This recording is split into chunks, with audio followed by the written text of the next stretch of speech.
You know the drill. We're doing overclocking. Or should I say, oval clocking. Automatic beats. He'll cringe at that one.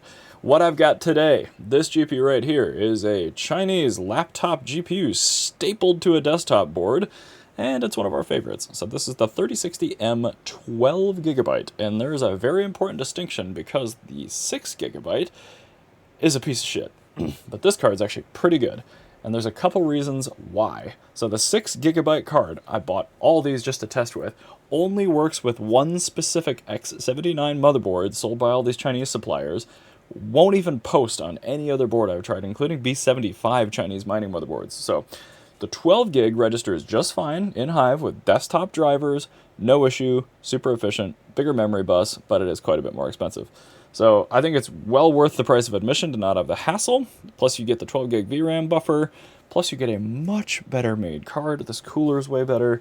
So all around, just avoid the 6GB in my opinion, but the 12GB is really good. So anyway, with that out of the way, let's take a look. These things rock at Flux, like way better than the desktop 3060 as far as efficiency. We got all the way up to 0.554. And 0.55 is considered very good, in my opinion, on Flux. So 37 souls, same hash rate as the BC160, but we're drawing about 20 watts less for the same hash rate, which is incredible. Nexa, pretty good. Let's see, we're looking for, 0.55 efficiency. So, oh, actually, this is insanely good. 0.638, this might be the best Nexa card I've ever tested. 48 mega hash at 76 watts. Kapow, it's okay. It's very efficient, but it doesn't have much power budget to play with. And that's really a pattern with these mobile GPUs, except for the 3080M. They have incredibly low power limits, hardware power limits. This card, it's 79 watts. However, if you get an algorithm that spikes a bunch, 79 can be your lower limit. So I did see this drawing in peaks up to like 120 watts, even though the average is still 80 or less. Alephium, let's see here. I consider good efficiency to be 17 there, so it's okay at Alephium, but I wouldn't point these. Same thing with Ironfish. Radiant, let's take a look. 10 efficiency, so reasonable. You can put it on Radiant, but again, you're probably better off putting desktop GPUs on there. Caspa is irrelevant, but that's reasonable efficiency. And let's see, Dynex. This is one of, if not the best. I don't know, all these laptop GPUs do pretty well on Dynex, and I think that's just because they are hard power limited so low, and their memory is locked at a minimum of 6,000 megahertz. You can't lock these down to 5,000, however, they do support 810. So, at least you can get efficiency out of them. Actually, this one may not, but the 3070M and the 3080M do support 810. I'm guessing this one does not, because I would have shown in the memory section here if it supported 810, so I corrected myself just then. This particular GPU, the 3060M, does not support the 810 mem clock. But the efficiency is quite good nonetheless, especially on stuff that leans on memory just a little bit, like Dynex, Nexa, Flux, Kapow.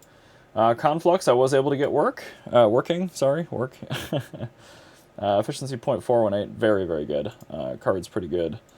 I do need to rerun Pigeon. I said no 3060M support, but I think I just didn't wait long enough. The miner gives you some weird errors on Pigeon, so I'm not entirely sure. I have not tried Dimmy on this thing yet. I will potentially if that project gets any sort of notoriety, but overall, this thing's pretty good. I can't even remember what I paid for this thing. Let me move over here and see if I can find that for you real quick, but like I said, it was a fair bit more than the 6GB one. So it looks like I paid $195 for this landed, which, considering its performance and relation to a 3060, it's okay.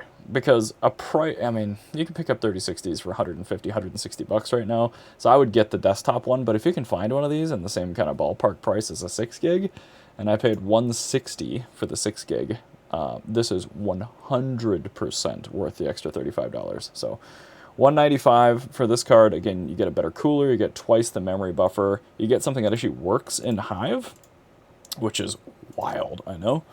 With desktop drivers, you can run these alongside regular old RTX desktop GPUs. So 4 display outs as well, and the 6GB only has a single, which is just baloney. That card gets worse the more you look at it, but anyway, there are the performance figures for the 3060M 12GB. If you guys want to see anything else tested in the future, let me know, and I will add it to my list, and we'll come back to it. But, yeah. Thanks, as always, for watching this segment, and we'll be back next time with either the 3080M or the 3070M. Peace.